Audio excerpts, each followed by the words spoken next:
नमस्कार, मैं हूं कुमार गजेंद्र। जनपद ऑन द स्पॉट में आपका स्वागत है। हमारे एक दूसरे social media platform podcast with Kumar Gajendra में भी आपका स्वागत है, जहां आप हमें सुन सकते हैं। अरविंद केजरीवाल और संजय सिंह को बहुत बड़ा झटका लगा है और ये झटका इस बार दिया है उन्हें हाई कोर्ट ने। जी हां, हाई कोर्ट ने केजरीवाल को तगड़ा झटका देते हुए बैकफुट पर ला दिया है। यानी कि केजरीवाल को समझ आ गया है कि अब हिंदुस्तान में जो वो भ्रम की राजनीति चलाया करते थे, उसकी अब ज्यादा लाइफ बची नहीं है। दरअसल है क्या, ये पूरा मामला है प्रधानमंत्री नरेंद्र मोदी की डिग्री के मामले से जुड़ा हुआ। प्रधानमंत्री की डिग्री की मांग की जा रही थी और मांग जानते कौन कर रहा था? अरविंद केजरीवाल, जो कहता है अपने मुंह से पहली बार ऐसा व्यक्ति पैदा हुआ जो कहता था कि मैं कट्टर पढ़ा लिखा आदमी हूं, कट्टर में ईमानदार हूं, कट्टर ये हूं, कट्टर वो हूं, लेकिन कट्टर चोर निकले ये। आज तक देखिए, बाबा साहेब भीमराव अंबेडकर की अगर एजुकेशन देखने जाएंगे तो उनकी एजुकेशन बहुत ज्यादा थी, बहुत ज्यादा। आप डिग्रियां देखते देखते थक जाएंगे। एक बार भी जरूर देखिएगा, इंटरनेट पर मौजूद है। परंतु उन्होंने भी कभी देश के अंदर ये नहीं कहा मैं बहुत पढ़ा लिखा व्यक्ति हूं। लेकिन अरविंद केजरीवाल अकेला ऐसा व्यक्ति हुआ जिसमें हर बात में उसने तो नोबेल पुरस्कार तक अपने लिए मांग लिया। भाई छोड़ा ही नहीं, अपने लोगों के लिए वो भारत रत्न मांग रहा था। वो जो चोर थे, जो मसाज करा रहा था एक जेल में रेपिस्ट से, सत्येंद्र जैन, जो बीमारी के नाम पे जमानत मांग रहा था, एक वो मनीष सिसोदिया जो चाचा नेहरू की तर्ज पे मनीष चाचा बनने पहुंच गया भाई स्कूलों में। चोर एक नंबर का, भाग के गया वहां से, पटपड़गंज से भागा के मैं वहां जंगपुरा में जीत जाऊंगा, वहां पर भी हार गया भाई। तो ये जो लोग हैं ये अपने आप को ही खुद कह लेते हैं, लेकिन दूसरे लोग इस तरीके के नहीं हैं देश के अंदर। तो अरविंद केजरीवाल और संजय सिंह लगातार जो है प्रधानमंत्री की डिग्री मांग रहे थे, जबकि प्रधानमंत्री की डिग्री पहले ही इंटरनेट पर मौजूद है, उसको सार्वजनिक कर दिया था, जो भी व्यक्ति चाहे वहां से देख ले। सुधांशु त्रिवेदी ये कहते हैं, भारतीय जनता पार्टी के राज्यसभा सांसद हैं सुधांशु त्रिवेदी, वक्ता भी बड़े अच्छे हैं। वो कहते हैं जो चीज पहले ही पब्लिक डोमेन में, उसे मांगने की आरटीआई के थ्रू सीआईसी के पास जाना, मतलब मांगने की क्या जरूरत थी? और आरटीआई के थ्रू सीआईसी जो केंद्रीय सूचना आयोग, इसके पास जाना, यानी कि जानबूझ के हल्ला मचाने वाली बात थी। जबकि अगर देखना चाहते तो जाके चुपचाप साइट पर देख लेते, लेकिन इसमें हल्ला मचाना था, इसलिए अरविंद केजरीवाल ने पूरा शोर मचाया था।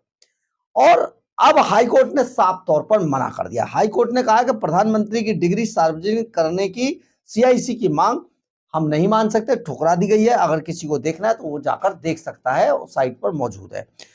Additional solicitor general Tushar Mehta इस मामले में पास हुए थे और उन्होंने कहा कि देखिए, इसमें कोई जरूरत नहीं है। प्रधानमंत्री, पहली बात तो यह है कि देश के कानून के अंदर ऐसा कहीं पर कुछ नहीं लिखा कि देश में प्रधानमंत्री या राष्ट्रपति या जो भी व्यक्ति है उसकी कोई क्वालिफिकेशन नहीं बनाई गई है। एक बात।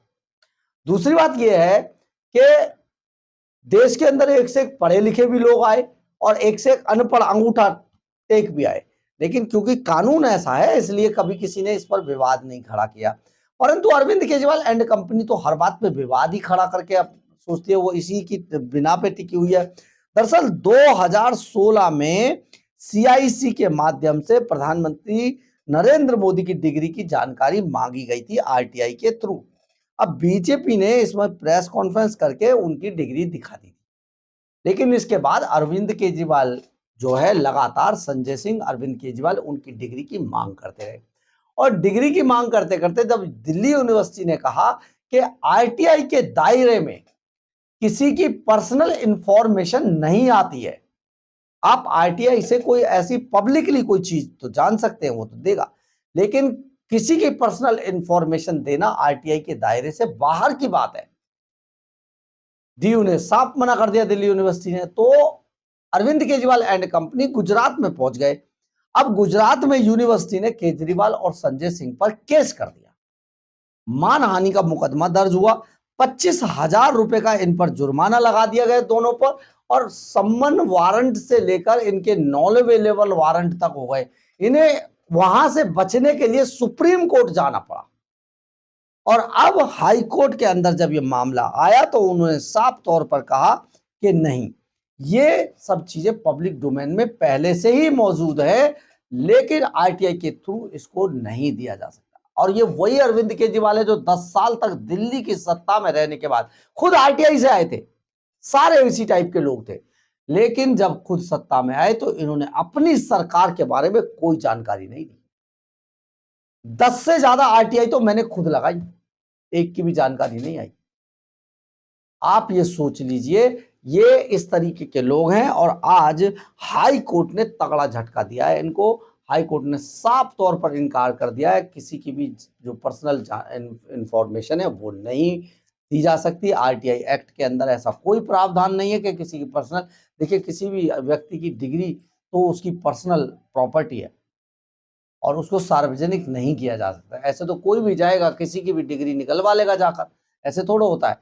लेकिन ये क्योंकि वो सुधांशु त्रिवेदी जो बयान दे रहे हैं वो सबसे बढ़िया है कि देखिए साफ तौर पर ये पता चलता है कि ये जो है सिर्फ एक हल्ला मचाना, इनका हंगामा करना इनका मकसद है।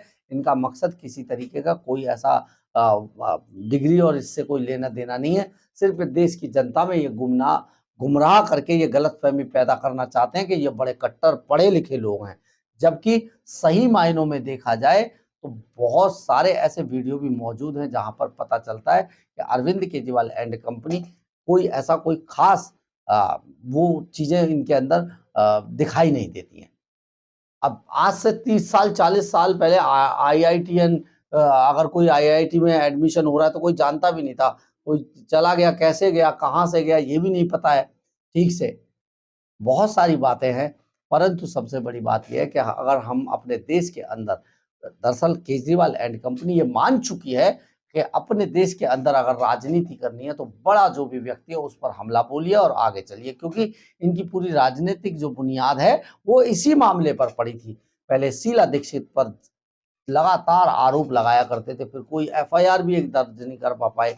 खुद संदीप दीक्षित ने इन पर केस डाल दिया है, जो शीला दीक्षित के बेटे। तो ये इसी तरीके के लोग हैं, सिर्फ हंगामा करने की आदत है, लेकिन कुछ इनके पास बचता नहीं है तो ये झूठे आरोप लगाते हैं बचने के लिए। लेकिन सबसे बड़ी बात यह, आज हाई कोर्ट ने इन्हें तगड़ा झटका दिया है और अब ये क्या करेंगे, अगला कदम इनका क्या होगा, अभी तक कुछ सामने ऐसा आया नहीं है। बहरहाल, अगर आपको हमारी ये खबर अच्छी लगे तो आप इसे लाइक, सब्सक्राइब और शेयर जरूर करें। कमेंट्स बॉक्स में अपनी राय जरूर लिखें, इससे हमें बहुत बहुत बहुत ऊर्जा मिलती है। जय हिंद, जय भारत।